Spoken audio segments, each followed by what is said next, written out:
Nous vivons à une époque de merveilles. La technologie explose autour de nous, remodelant notre monde à un rythme sans précédent. Des voitures autonomes parcourent nos rues. L'intelligence artificielle écrit notre poésie. Nous tenons la somme des connaissances humaines dans nos poches. Il est facile de croire que nous sommes à l'aube d'une ère nouvelle, que nos réalisations surpassent tout ce qui a précédé.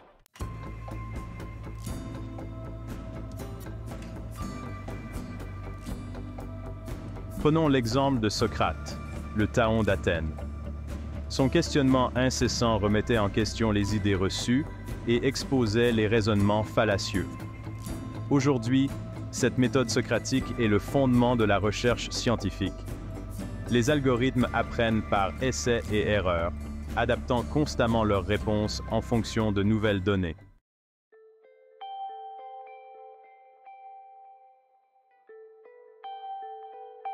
Et que dire de Léonard de Vinci, l'homme de la Renaissance par excellence? Peintre, sculpteur, inventeur, scientifique.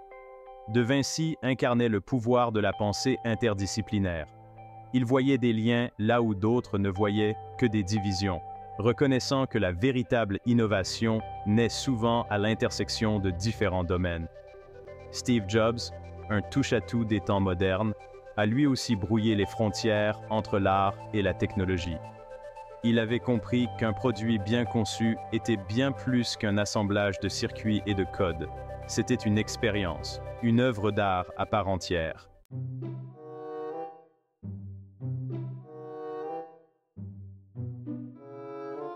Socrate, le philosophe athénien, n'a jamais rien écrit. Pourtant, son influence sur la pensée occidentale est incommensurable. Des millénaires plus tard, au cœur de la Silicon Valley, des ingénieurs construisent des machines qui pensent.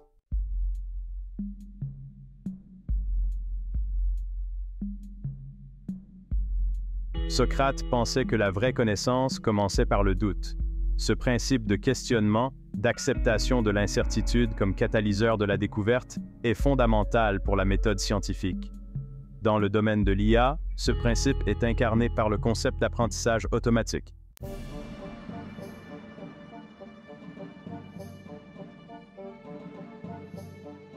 Dans la Grèce antique, l'oracle de Delphes était vénéré comme une source de sagesse divine. Socrate, cependant, était sceptique. Il a déclaré que la seule vraie sagesse était de savoir que l'on ne sait rien. Aujourd'hui, nous vivons dans un monde inondé de données.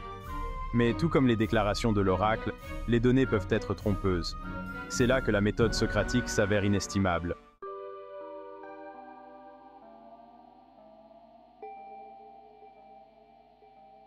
Socrate pensait que la vie non examinée ne valait pas la peine d'être vécue. Alors que nous entrons dans l'ère de l'intelligence artificielle, cet appel à la réflexion éthique prend une nouvelle urgence. L'IA a le potentiel de révolutionner nos vies, mais elle pose également de profonds défis éthiques. Ce ne sont pas des questions auxquelles les seuls ingénieurs doivent répondre.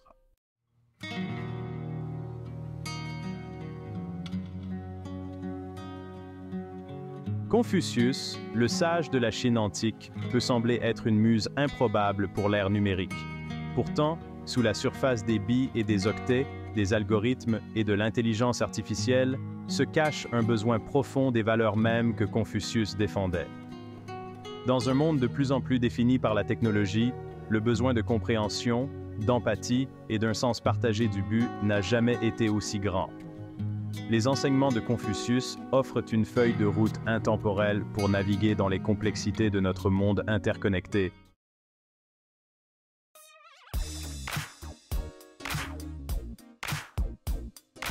Confucius accordait une grande importance au concept de ren, souvent traduit par bienveillance ou humanité. Cette importance accordée aux relations, à l'interdépendance des individus au sein d'une société, est une pierre angulaire de la pensée confucéenne. Et c'est un principe qui trouve une expression puissante dans le succès de nombreuses entreprises technologiques asiatiques modernes. Ces entreprises reconnaissent que leur atout le plus précieux n'est pas leur technologie, mais leurs employés. Elles investissent massivement dans la création d'environnements de travail qui favorisent la collaboration, le respect mutuel et un sens partagé du but.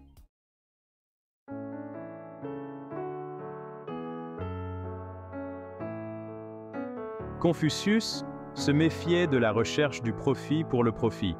Il pensait que si la création de richesses était importante, elle devait toujours être subordonnée aux considérations éthiques et à la recherche du bien commun. Les consommateurs modernes sont de plus en plus exigeant non seulement des produits et des services de qualité, mais aussi un approvisionnement éthique, une responsabilité environnementale et un engagement en faveur de la justice sociale de la part des entreprises qu'ils soutiennent. Les principes confucéens offrent un cadre convaincant pour cette nouvelle ère du commerce éthique.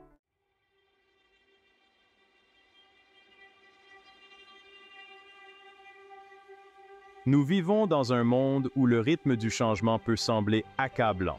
La technologie progresse à un rythme exponentiel, remodelant nos vies d'une manière que nous commençons à peine à comprendre.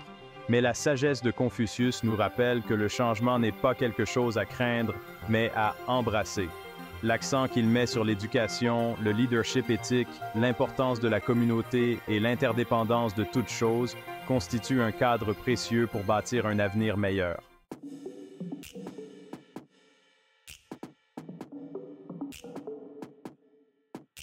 Léonard de Vinci, l'homme de la Renaissance par excellence, peut sembler bien loin des paysages numériques de la Silicon Valley.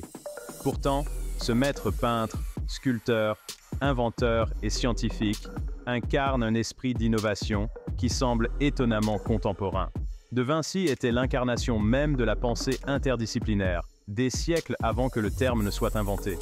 Il ne voyait aucune séparation entre l'art et la science, entre l'ingénierie et l'imagination.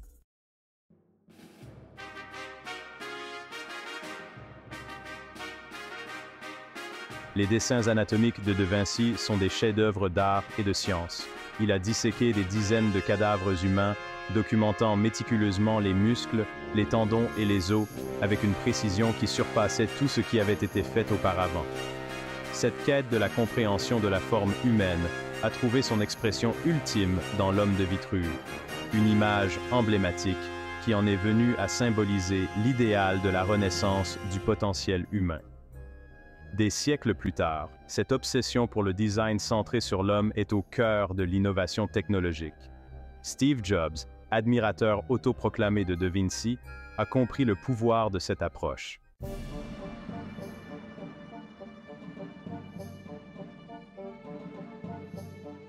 Les carnets de Vinci sont remplis de croquis d'inventions fantastiques, des machines volantes à ailes battantes, des chars blindés, des scaphandres de plongée et même des robots.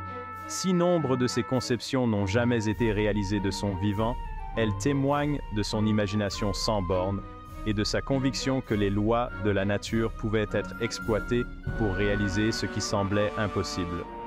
Aujourd'hui, nous vivons dans un monde où nombre des rêves de Vinci sont devenus réalité. Nous volons dans les airs à bord d'oiseaux métalliques, explorons les profondeurs des océans à bord de sous-marins et faisons la guerre avec des drones télécommandés. Le biomimétisme, la pratique consistant à imiter les solutions de la nature pour résoudre les problèmes humains, est un domaine en pleine expansion qui conduit à des innovations dans tous les domaines des bâtiments économes en énergie inspirés des termitières aux matériaux auto-cicatrisants qui imitent les propriétés des tissus vivants.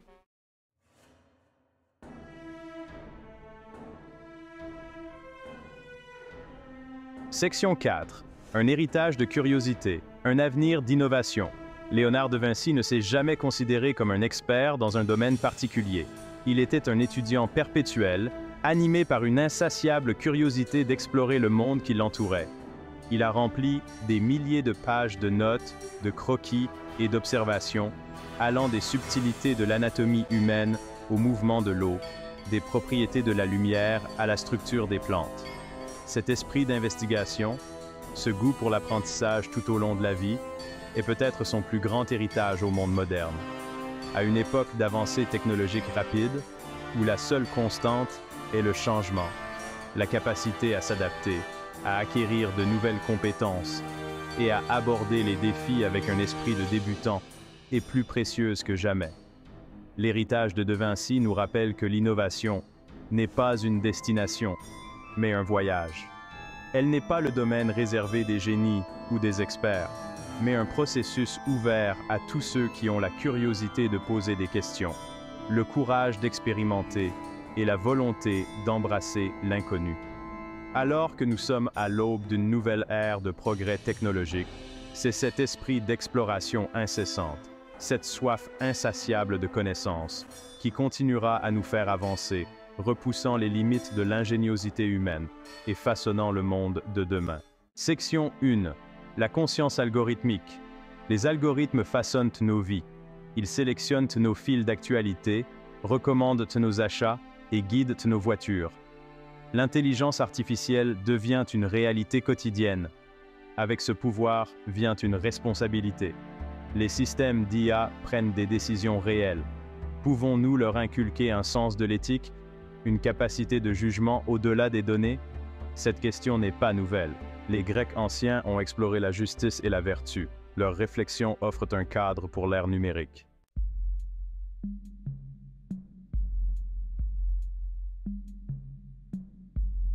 Section 2.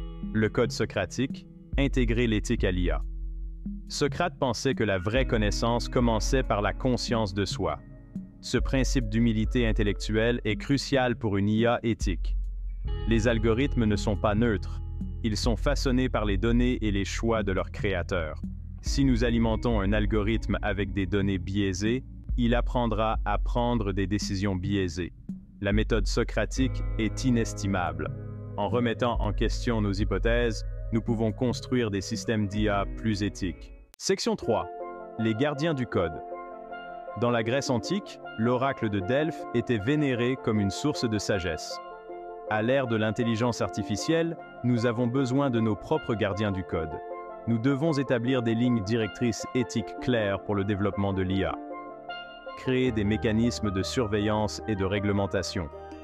Encourager une conversation publique sur les implications éthiques de l'IA.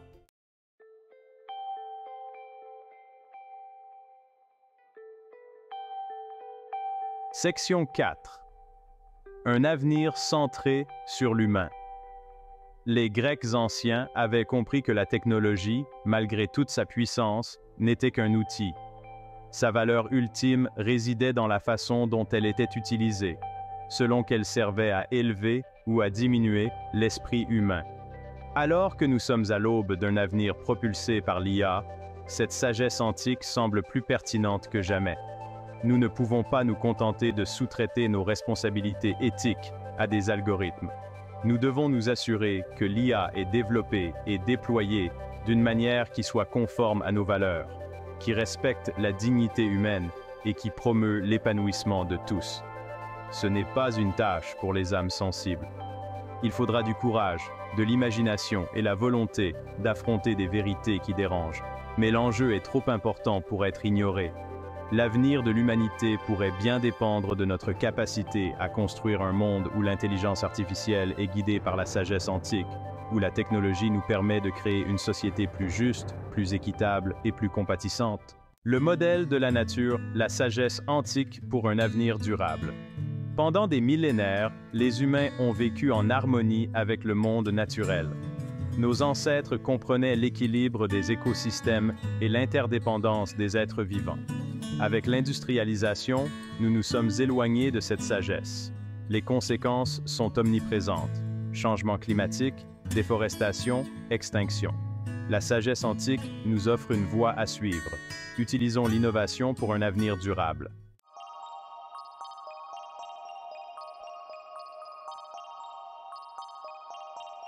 La pleine conscience et la machine. Les principes bouddhistes pour un monde axé sur la technologie. Dans un monde saturé d'informations, il peut être facile de se sentir dépassé et déconnecté.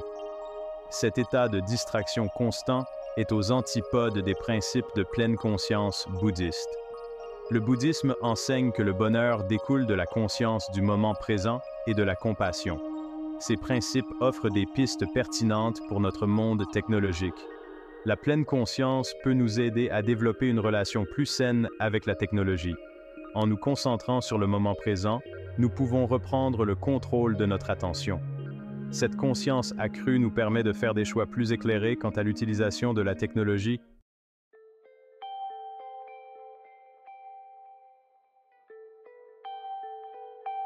Section 4. Semences anciennes, récoltes futures. Alors que nous sommes confrontés aux défis du XXIe siècle, changement climatique, épuisement des ressources, inégalités sociales, il peut être tentant de se sentir dépassé par l'ampleur des problèmes auxquels nous sommes confrontés.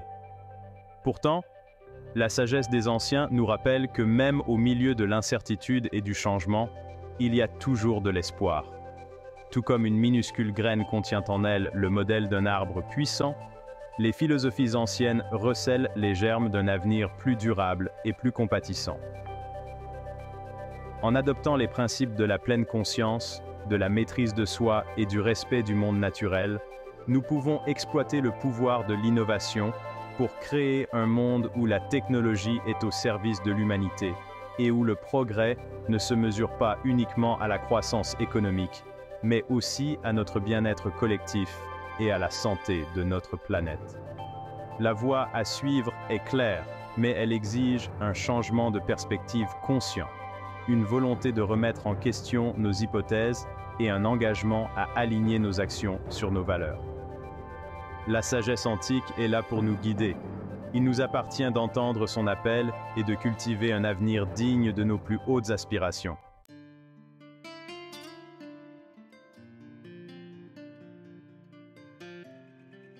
Section 1. La conversation sans fin. Nous avons commencé ce voyage en explorant les liens apparemment improbables entre la sagesse antique et l'innovation moderne. Des marchés animés d'Athènes aux laboratoires rutilants de la Silicon Valley, nous avons suivi le fil de l'ingéniosité humaine, une quête incessante de la connaissance qui transcende le temps et la culture. Nous avons vu comment l'esprit d'investigation de Socrate se perpétue dans les algorithmes qui sous-tendent l'intelligence artificielle, comment l'importance que Confucius accordait à l'harmonie et au leadership éthique guide les cultures d'entreprise de certaines des sociétés les plus prospères au monde, et comment la curiosité insatiable et la pensée interdisciplinaire de Léonard de Vinci continuent d'inspirer les innovateurs dans tous les domaines. Mais il ne s'agit pas simplement d'une histoire d'influence, d'une sagesse antique qui sommeille jusqu'à ce qu'elle soit redécouverte par des esprits modernes. C'est un témoignage de la puissance durable de la pensée humaine, des questions fondamentales qui nous captivent depuis des millénaires. Qu'est-ce que la vérité? Comment mener une vie qui ait un sens? Comment créer un monde juste et durable? Ces questions, qui ont préoccupé les philosophes de la Grèce, de la Chine et de la Rome antique, sont les mêmes qui animent les innovateurs, les artistes et les entrepreneurs d'aujourd'hui.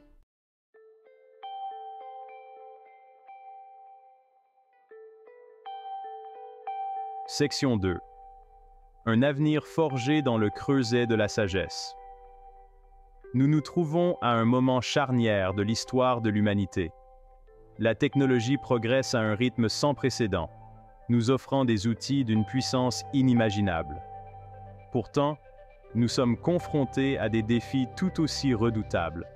Le changement climatique, les inégalités sociales, l'essor de l'intelligence artificielle. Les choix que nous faisons aujourd'hui détermineront le cours de notre avenir, pour le meilleur ou pour le pire.